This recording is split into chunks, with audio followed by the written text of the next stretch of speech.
Informasi lain, pemirsa, Badan Pusat Statistik mencatat pertumbuhan ekonomi Indonesia berada di level 5,05% pada kuartal 2 2024 dan stabil di angka 5% selama 10 tahun ke belakang.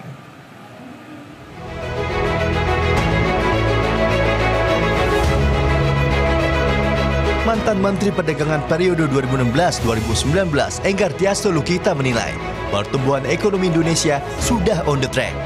Ia pun optimis visi Indonesia Emas 2045 akan terwujud. Pasalnya, di saat perekonomian dunia mengalami ketidakpastian akibat pandemi COVID-19, konflik geopolitik yang berdampak signifikan, ekonomi Indonesia terbukti mampu tumbuh serta stabil menunjukkan kinerja yang positif. Meski demikian, Enggar Tias menilai perlu ada upaya untuk mendorong pertumbuhan ekonomi, di antaranya dengan meningkatkan konsumsi dalam negeri agar tidak bergantung pada impor, serta mewujudkan kemandirian pangan. Selain itu, menurut Enggar Tias, proyek Lumbung Pangan Food Estate yang merupakan inisiatif dari Presiden Jokowi sangat diperlukan untuk meningkatkan produksi pangan nasional. Food Estate juga bisa mempercepat siklus produksi serta menghasilkan komoditas yang beragam. Mencapai 8% ya, inilah fondasi yang sudah dibuat, diteruskan, dan itu dilanjutkan, maka itu tentu secara bertahap akan bisa tercapai.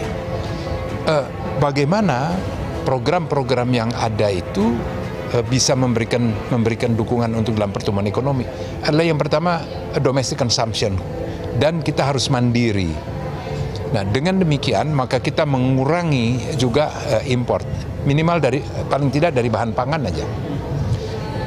Food estate yang dicanangkan oleh Pak Jokowi, yang sekarang diteruskan oleh Pak Prabowo, that is the only choice, tidak ada pilihan lain.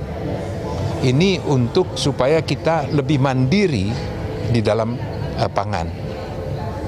Demikian juga program makan siang bergizi. Pada kesempatan yang sama, mantan Menteri Perdagangan periode 2016-2019 juga menyambut baik program makan bergizi gratis milik Prabowo Gibran yang secara langsung berdampak positif untuk meningkatkan kualitas sumber daya manusia sekaligus mencegah stunting. Dari segi ekonomi, ia juga menilai program ini akan menggerakkan potensi perekonomian dalam negeri, pelaku UMKM, dan peternak sapi perah, walaupun ketergantungan pada impor masih tinggi.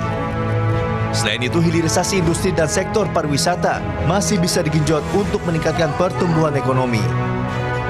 Meski demikian, percepatan pertumbuhan ekonomi Indonesia terhambat akibat faktor eksternal, bukan karena fondasi ekonomi. Misalnya, terkait suku bunga, the Fed, dan volatilitas. Jadi we are on the right track. Hanya percepatannya saja yang akan terhambat karena luar.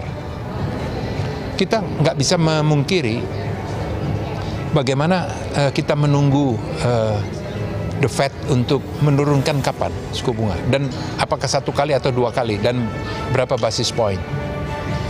Volatilitas dari nilai tukar kita itu bukan karena fondasi ekonomi kita, tetapi ketergantungan kita dengan luar. Hampir di seluruh dunia itu terjadi.